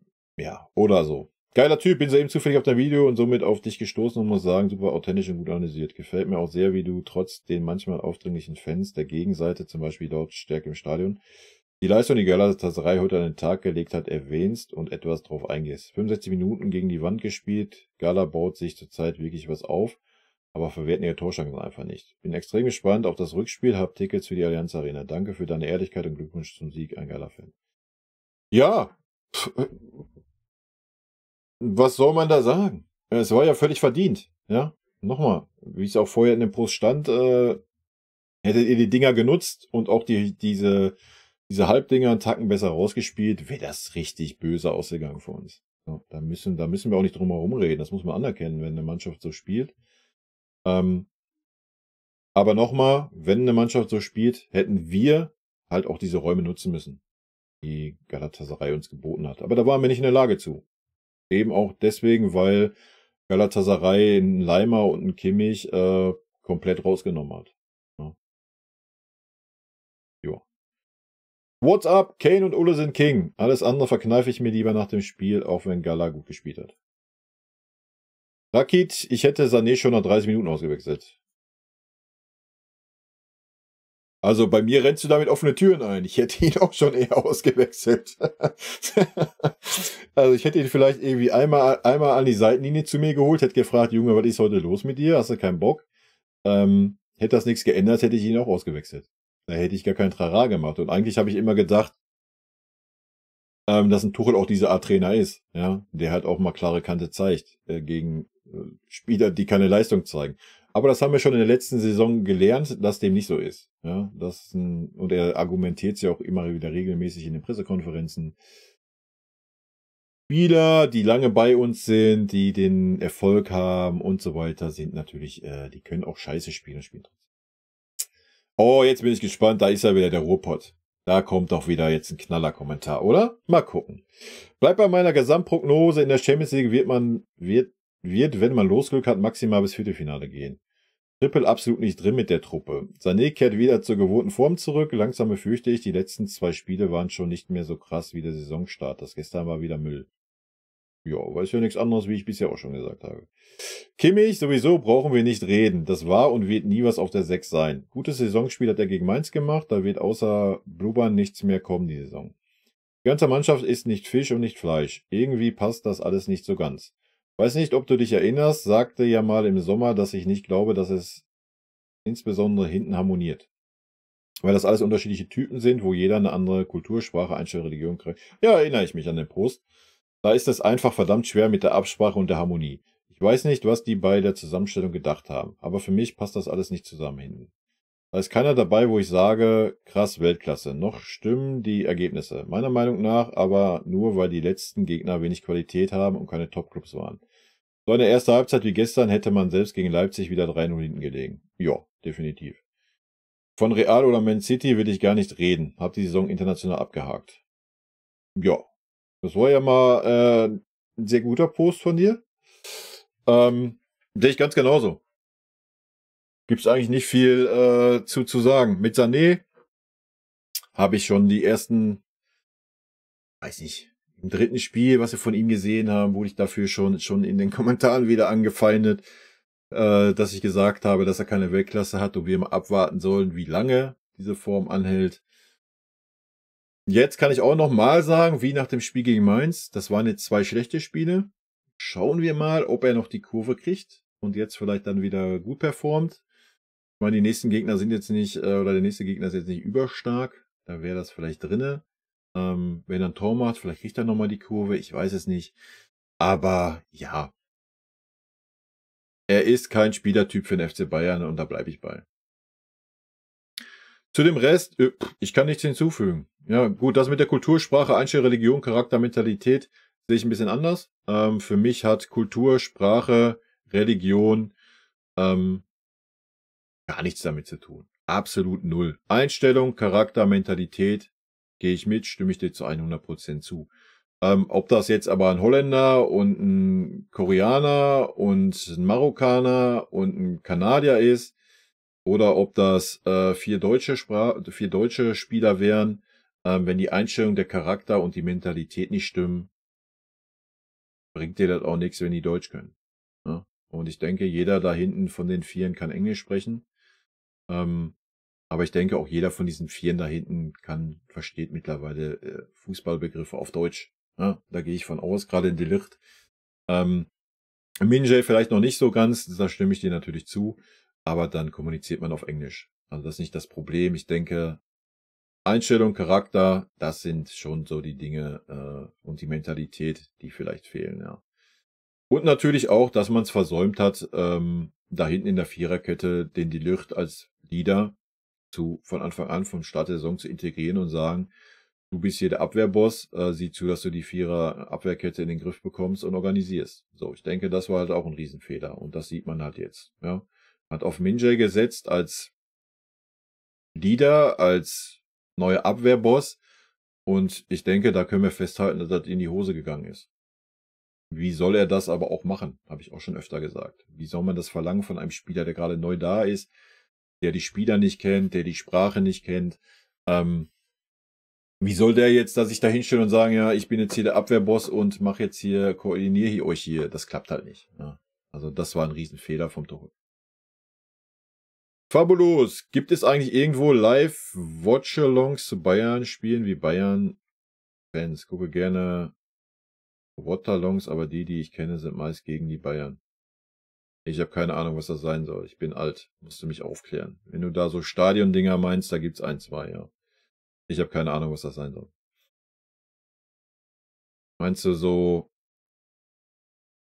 Oder meinst du dieses Dingen, wo man da hockt, sich das Spiel anguckt und gleichzeitig live ist? Wenn, dann kann ich dir da leider auch nicht weiterhelfen. Ob es da irgendjemanden gibt, der das tut. Ich werde das irgendwann mal ausprobieren, ja.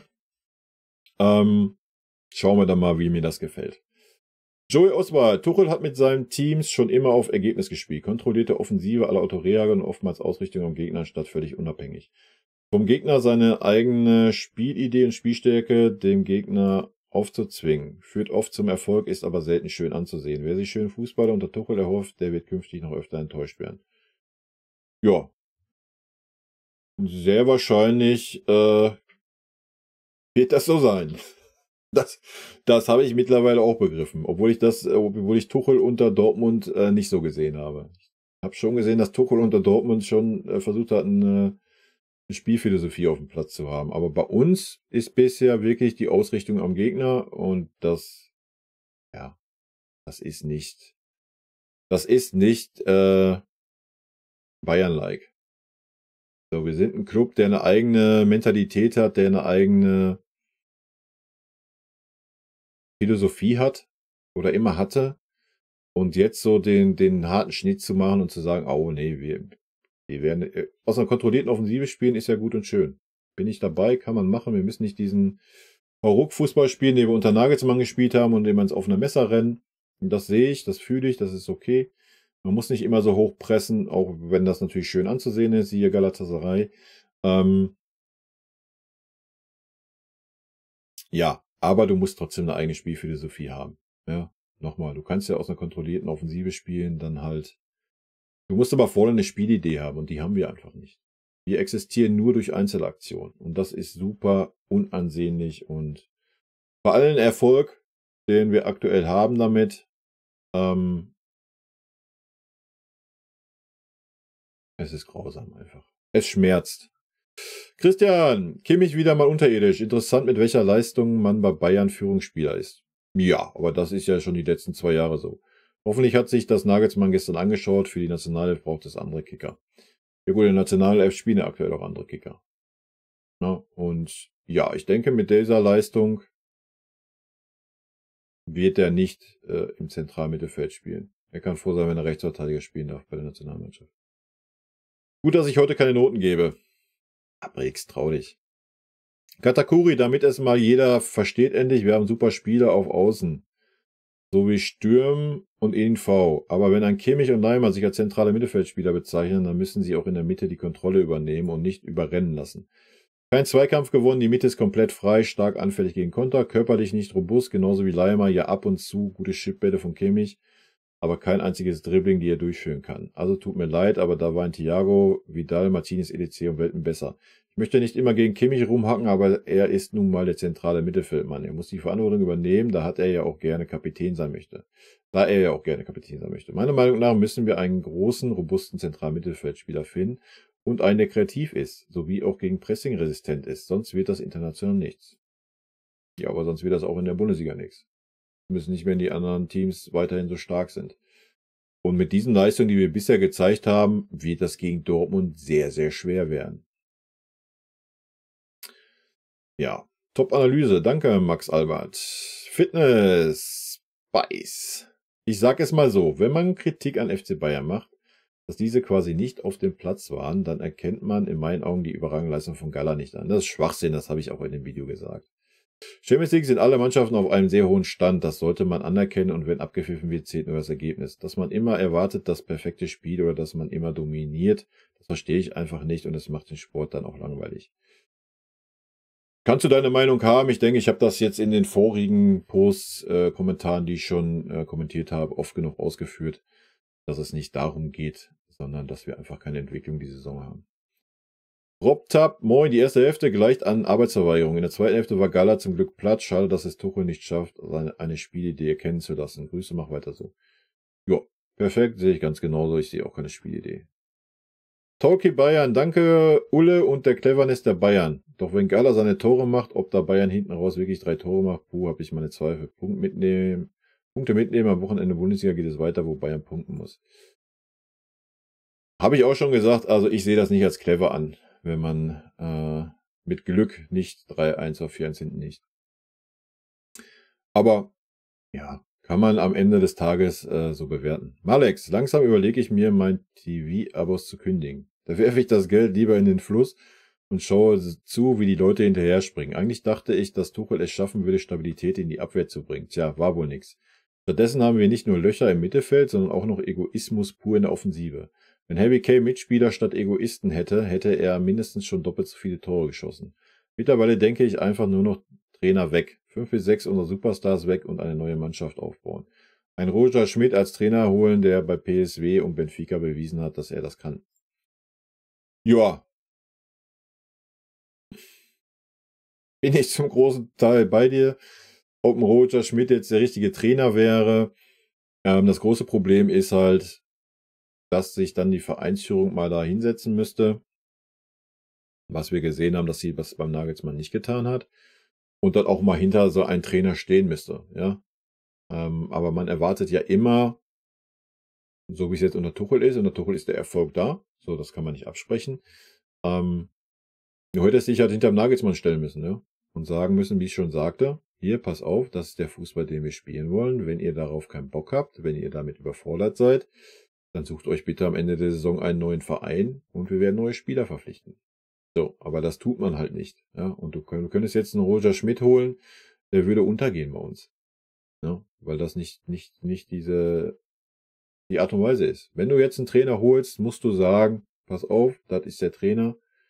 Auch beim Tuchel hätte man das machen müssen. Ja? Nochmal, wenn man sich in Tuchel verpflichtet, wird man ja im Vorfeld irgendwie Vorstellungen ausgetauscht haben, was man erwartet, hin und her. Und da hätte man den Tuchel auch unterstützen müssen und hätte ihm die Spieler geben müssen, die er gerne gehabt hätte. Aber nein, das hat man nicht getan, um einen Kimmich, einen Gnabry und so weiter einfach nicht auf den Schlips zu treten. Ja, und wenn du jetzt einen neuen Trainer holst, ja, es wäre schön, wenn wir einen Trainer hätten, der auch mal die Eier hätte zu sagen, ja, ich baue mal hier so einen Pavlovic mit ein, ich baue mal so einen Kretzig mit ein, ich gebe den Jungs mal die Chance und dann werden wir sehen, wo das hinführt. Ja, wenn du dann aber 2 Spiele hintereinander verlierst oder das 3. Spiel hintereinander verlierst, bist du weg. So, weil es dann wieder heißt, oh ja, der Trainer hat keinen Erfolg. Also da müsste halt mal von Vereinsseite ein Umdenken stattfinden und dann auch mal knallhart die Aussage, ja, wir sind jetzt im Umbruch, wir müssen jetzt mal ein Jahr hinnehmen, wo wir vielleicht nicht Deutscher Meister werden und keine Titel gewinnen, dafür aber was entwickeln. Ja. Der Leverkusen an. Leverkusen ist ja jetzt auch nicht so, bumm, und war da. Ja, das hat ja auch gedauert mit Alonso. Der musste ja auch erstmal eine Zeit haben, um die Mannschaft zu entwickeln, dann noch die passenden Spieler zu verpflichten, die er gerne für sein System hätte. Und dann entwickelt sich was. So, aber das kriegen wir bei uns ja nicht hin, weil wir auch nicht die Eier haben, die Alteingesessenen abzugeben oder denen mal klar zu sagen, pass mal auf, das hier so und so oder du musst halt gehen. So, das ist das Riesenproblem, was ich sehe. Ergebnis Fußball oder Ergebnis?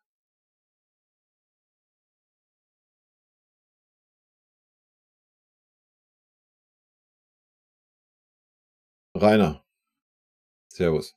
GB, mir reicht es endgültig mit dem Tuchel-Fußball. Wir hatten 65 Minuten kein Mittel gegen Gala. Absolut hilflos und ein Offenbarungseid. Ja, leider war dem so.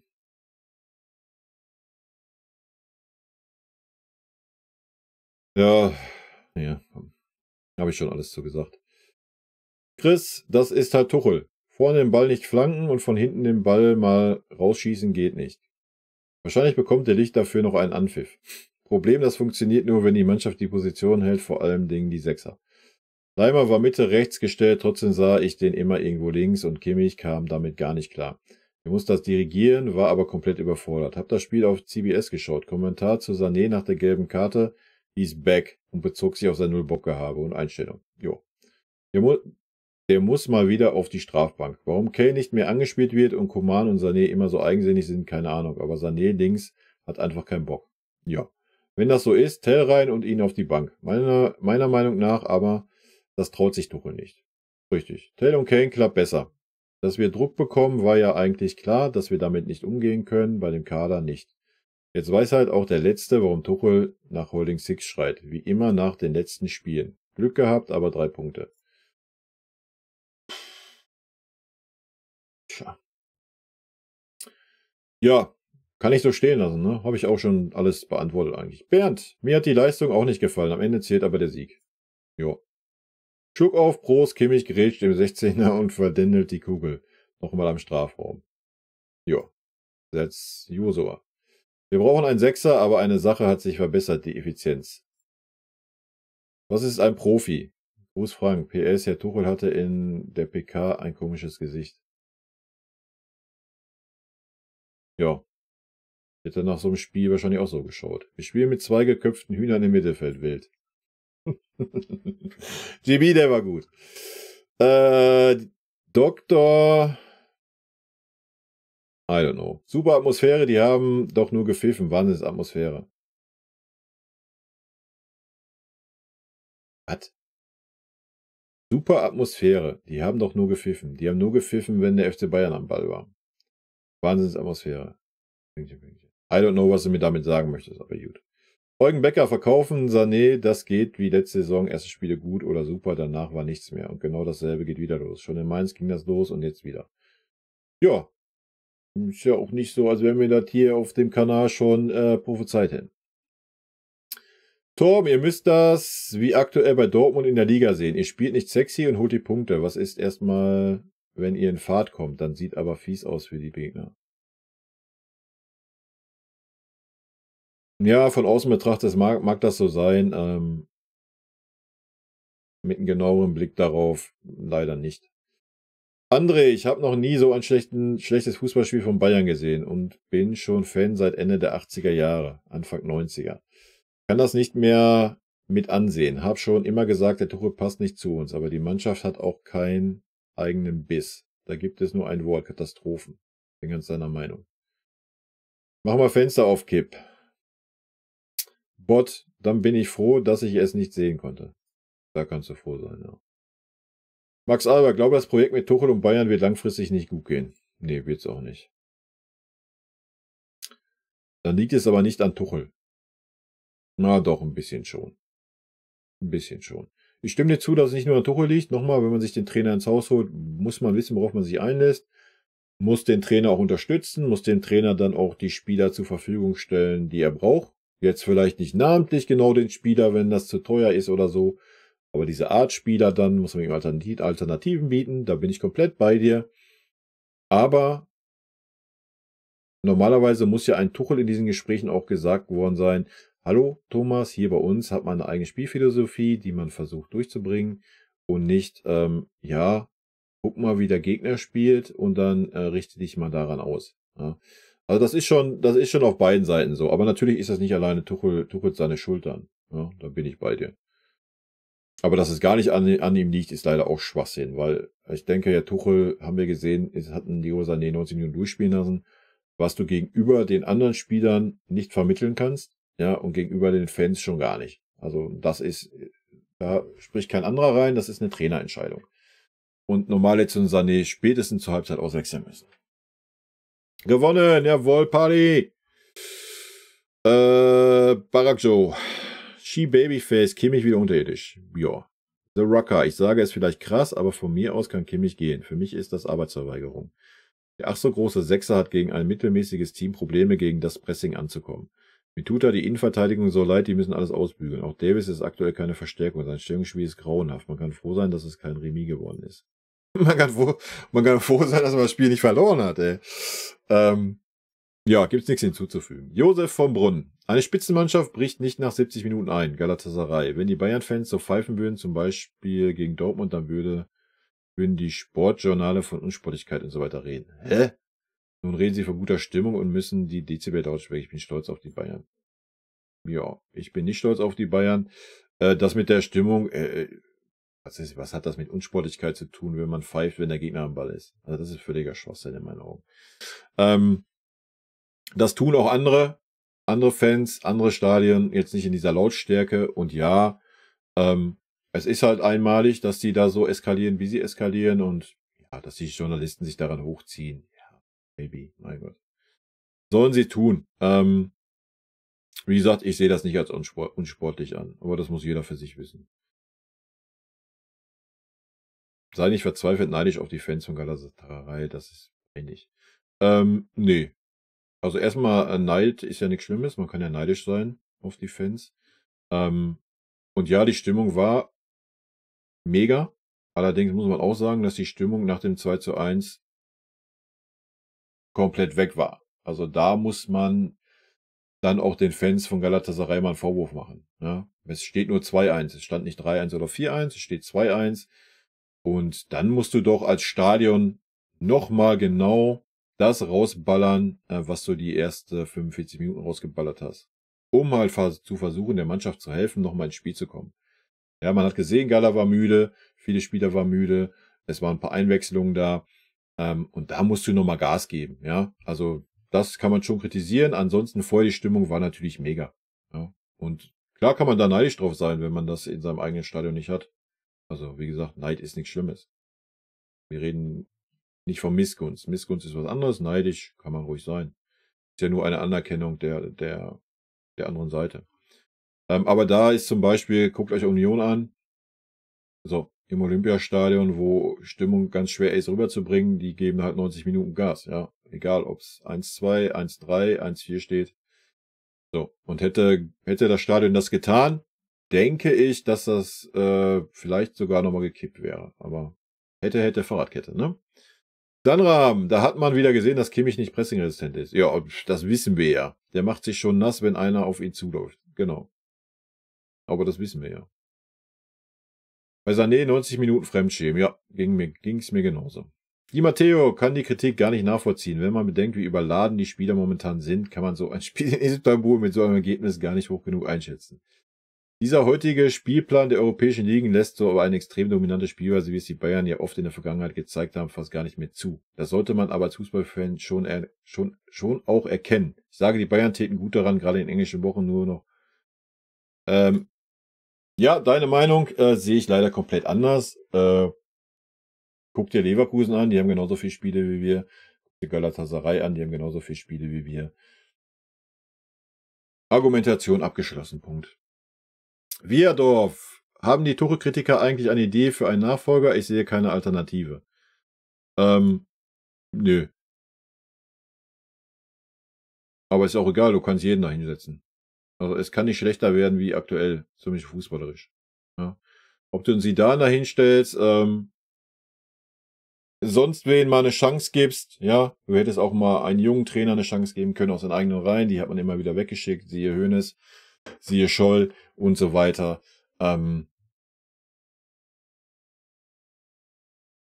Und Tuchel-Kritiker, weiß ich nicht, sehe mich eigentlich gar nicht als Tuchel-Kritiker. Ich kritisiere halt den Fußball, den wir gerade spielen und dass keine Entwicklung da ist. Gut ist am Ende schon Tuchel-Kritik, aber ich habe auch gesagt, ich würde ihm bis zur Winterpause Zeit geben. Aber dann muss da mal eine Handschrift zu sehen sein. Aber ich sehe halt jetzt in diesen 12 Spielen keinerlei Entwicklung. Ja, und das mündet dann einfach mal in so einer Explosion. Lordek, ich sag mal so, Real hat so auch schon ein und andere Mal die Champions League gewonnen. Das ist sehr schön. Wir sind aber nicht Real Madrid, wir sind der FC Bayern München. Das war Grütze, erste Halbzeit, Bernd Biesenkamp. Und das war Lordek. XXX. Sollen wir schön spielen und dann in der Vorrunde ausscheiden? Ja.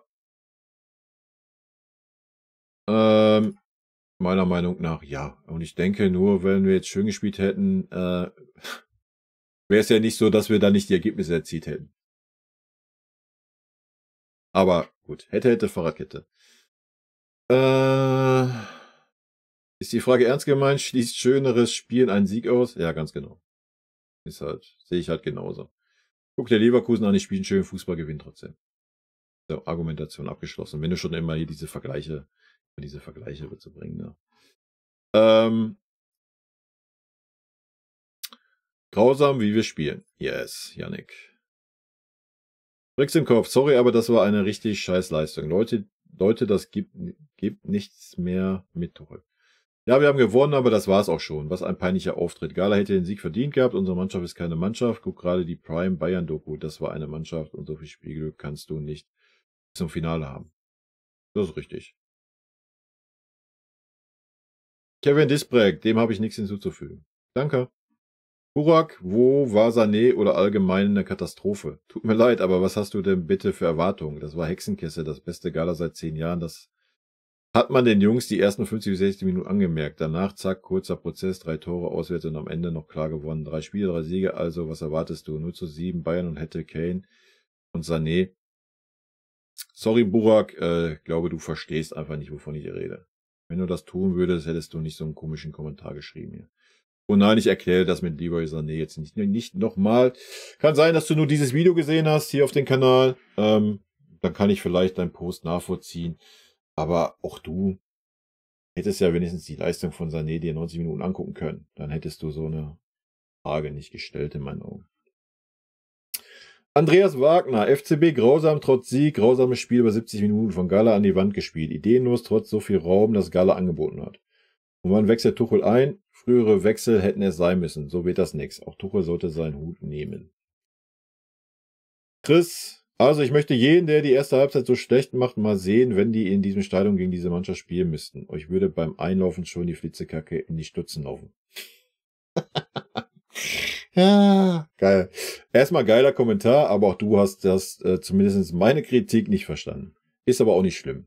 Jeder wie das aufnimmt. Ja.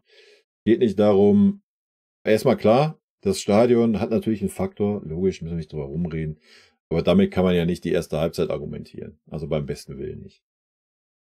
Banja, wie immer antworte ich, bevor ich mir deine Meinung anhöre. 70 Minuten eine Frechheit. Wir haben in 2 Spielen gegen City weniger Schüsse bekommen. Ja, wir haben gewonnen und können leiden. Bla bla. Das war Gala.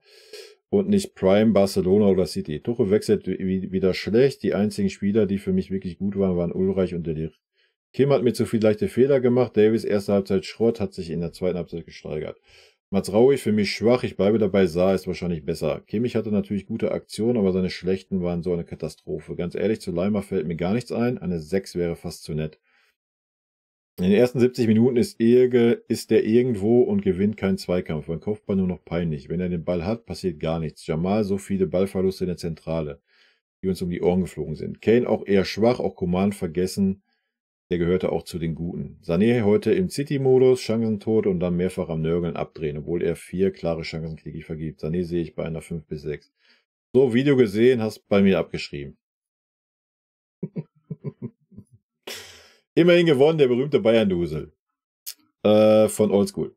Carsten Pusch, haben sie dir dein Bier geklaut? Nörgeln ohne große Not, Auswärtsspiel in Istanbul. Früher hat man sowas auch einfach mitgenommen, so ein Gequengel, fast schon peinlich.